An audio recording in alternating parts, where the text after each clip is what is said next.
दोस्तों, मैं हूं रणधीर सेंगर और स्वागत है मेरे चैनल रणधीर सेंगर ओपिनियन में। मैंने एक क्राइम स्टोरी बनाया था, उसकी रियल स्टोरी था। और मैंने आप लोगों से पूछा था कि अगर आप लोगों को जो रियल क्राइम स्टोरी है अगर अच्छा लगेगा तो मैं आप लोगों के लिए नई नई क्राइम स्टोरी का एपिसोड जरूर इसी अपने चैनल में लेके आऊंगा। लोगों ने पसंद किया तो मैं दूसरा आप लोगों के लिए क्राइम स्टोरी जो कि रियल घटना है वो लेकर आया हूं। एक ऐसे सीरियल किलर की कहानी है जो आप सुनकर दंग रह जाएंगे कि ट्रेन के बोगी में ही वो अपनी जितनी भी कारनामे या बोलते करतूत है वो करता था। लेकिन कहते हैं ना कि कभी भी भगवान के घर में देर है अंधेर नहीं है। और हर जो जुर्म करने वाला व्यक्ति है कितना भी अपने को शातिर समझे, लेकिन एक न एक दिन ऐसी वो गलती करता है जिसकी वजह से पकड़ा जाता है। और यही इस व्यक्ति के साथ भी हुआ। एक बार की बात है कि गुजरात के एक जगह है सूरत, वहां पे एक फैमिली में एक लड़की है, ट्यूशन पढ़ने जाती थी। जब वो काफी समय के बाद ट्यूशन से वापस नहीं आई, जैसे 2 ढाई घंटे लेट हो गए और बच्ची अपने घर नहीं पहुंची, तो घर घर वाले बहुत परेशान हो।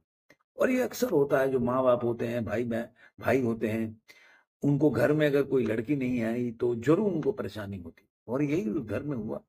उसके बाद वो लोग ट्यूशन जहाँ पे पढ़ती थी वहां गए, वहां पे लड़की नहीं मिली। फिर उन्होंने जिस रास्ते से आती थी उस रास्ते को फॉलो करना शुरू किया। और अचानक उन्होंने देखा कि रेल के जो पटरी है उसके बगल में उसकी अस्त व्यस्त अवस्था में उसकी बॉडी पड़ी है। देखे उनके बाद पुलिस आई। पुलिस ने जांच किया तो पता चला उसके साथ जबरदस्ती हुई है, उसके कपड़े भी नहीं थे। लेकिन वहां पे दो ऐसी चीजें मिली जो कि वो लड़की से बिलोंग नहीं करती थी। पहला, एक शर्ट सफेद रंग का, और दूसरा एक बैग था जो पीछे टांगते हैं, उसमें कुछ कपड़े थे। जब माँ बाप से पूछा गया और उसके भाई से, घर वालों से, तो उन्होंने बताया कि नहीं, ये लड़की की बिलोंगिंग से है, मतलब ये जो कपड़े हैं ये लड़की के नहीं। अब यहाँ पे पुलिस को एक थोड़ी सी आशा की किरण नजर आई। उसके बाद उन्होंने उस जो बैग है और उसमें देखा कि कुछ कपड़े पड़े हैं, तो उन्होंने आइडिया लगाया कि हो सकता है कि ये व्यक्ति यहाँ का ना हो। वो कपड़ा लेके, 2 4 कपड़े, शर्ट पैंट वो लेके जा रहा हो और उसके साथ एक्सीडेंटल एक घटना घट गई और क्या हो। उन्होंने, और चूंकि रेलवे पटरी के पास पड़ा था ट्रैक पे, तो उसके बाद उन्होंने आइडिया लगाया कि हम लोग सीसीटीवी देखते हैं कि कहीं रेलवे स्टेशन पे मिल जाएगा। लेकिन वहां पे जिस नजदीकी रेलवे स्टेशन पे गए वहां सीसीटीवी नहीं था। फिर उन्होंने किया कि आस पास के सीसीटीवी, जैसे दूसरे रेलवे स्टेशन जो उसके पहले का हो उसके बाद का, उन्होंने देखा तो उनको सफलता मिली। वो व्यक्ति का वो वो बैग लेके घूम रहा था, जो उसके कपड़े थे, जो ऊपर से वो जैकेट टाइप पहना था, वो दोनों चीज वो सीसीटीवी में दूसरे रेलवे स्टेशन में कैद। अब उनके पास उस व्यक्ति का एक, बोल सकते हैं कि एक इमेज था। अब इस इमेज को उन्होंने चारों तरफ, जितने भी स्टेट्स हैं उसमें उन्होंने फैलाया और खबरियों को काम पे लगाया। उसके बाद पुलिस जो और जेलों में लगाया कि भाई कोई और ऐसा अपराध में तो नहीं किसी जेल में गया हो। तो करते करते राजस्थान से उनके पास एक मैसेज आया कि ये राजस्थान की किसी जेल में बंद था ट्रक की चोरी में। तो जब ट्रक की चोरी में बंद था तो वहां से उसको एड्रेस वगैरह, फेस वगैरह सब मिल गया, क्योंकि जो सीसीटीवी था उसमें उसका फेस क्लियर नजर नहीं आ रहा। तो वहां से उसके एड्रेस पे गए। वो हरियाणा का रहने वाला व्यक्ति था, तो हरियाणा गए तो पता चला कि उसके माँ बाप ने उसको घर से निकाल दिया, उनके उसकी इन्हीं वजहों से।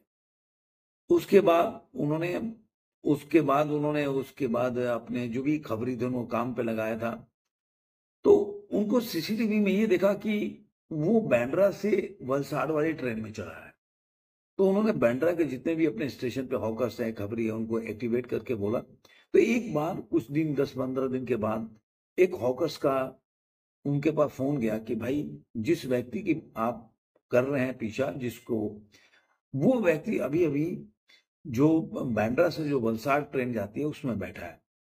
अब पुलिस जो है अपने टीम को एक्टिव किया। उन्होंने कुछ लोग, जबकि ट्रेन खुल चुकी थी, तो उन्होंने कुछ वापी में भेजा, कुछ पुलिस वाले को वहां पे बोला, और उसके बाद बीच रास्ते में वो लोग ट्रेन में चढ़े और आसानी से उसको पकड़ लिया। पकड़ने के बाद उनको लग रहा था कि यही ये घटना हुआ होगा, जब लेकिन जैसे-जैसे उस व्यक्ति से बात किया तो उनको पता चला कि इसके पहले वो 5 इस तरह का करतूत कर चुका है। पहली बार उसने रेलवे ट्रैक पे किया ना कि बाकी के चारों उसने जितने भी ये अपने जो बोल सकते हैं कि घटनाओं को अंजाम दिया था, वो ट्रेन के अंदर दिया था। तो चूँकि जो दिव्यांग का वो होता है बोगी होता है, वो बहुत कम लोग चढ़ते हैं और उसमें कोई अगर महिला भी चढ़ गई, तो उसको बहुत खाली मिलता था और इस तरह से उसने 2-3 अंजाम दिए। पहले उसने ट्रेन में किया, फिर उसके बाद अलग-अलग जगहों पे अलग-अलग ट्रेन में करते गया। लेकिन कहते हैं ना, भगवान के घर में देर है अंधेर नहीं है, और लेकिन पहली बार वो गलती कर गया कि जहाँ वो रेलवे ट्रैक पे किया तो वो अपने बिलोंगिंग सामान छोड़ के निकल गया, जिसकी वजह से उसकी पहचान हुई और पुलिस ने उसको पकड़ा। तो पुलिस जो पकड़ी तो उनको ये इल्म नहीं था कि ये व्यक्ति एक ही ये जो बोल सकते हैं कि घटना को अंजाम दिया है, बल्कि एक से कई घटनाओं का अंजाम दिया है, और ये समाज के लिए बहुत ही खतरनाक व्यक्ति है। तो कहते हैं कि ये एक सबक है वो लड़की के लिए भी कि कभी भी आप किसी सुनसान रास्ते से जा रहे हो तो समय के पहले जाएं, अंधेरे होने पर ना जाएं। दूसरा, जो जहां से चहल पहल का रास्ता हो, जहां से लोग ज्यादातर आते जाते हैं, भले वो आपको दूर लगे, शॉर्टकट जीवन में ना अपनाएं कि भाई ये सुनसान रास्ता है लेकिन शॉर्टकट मुझे पहुंचा देगा। आप नहीं जानते कि आपके पीछे कौन पड़ा है, कौन क्या कर सकता है। तो अब ये वीडियो कैसा लगा जरूर कमेंट बॉक्स में बताइएगा। ये वीडियो पे जरूर कमेंट कीजिएगा, फिर मैं दूसरा वीडियो लेके आऊंगा।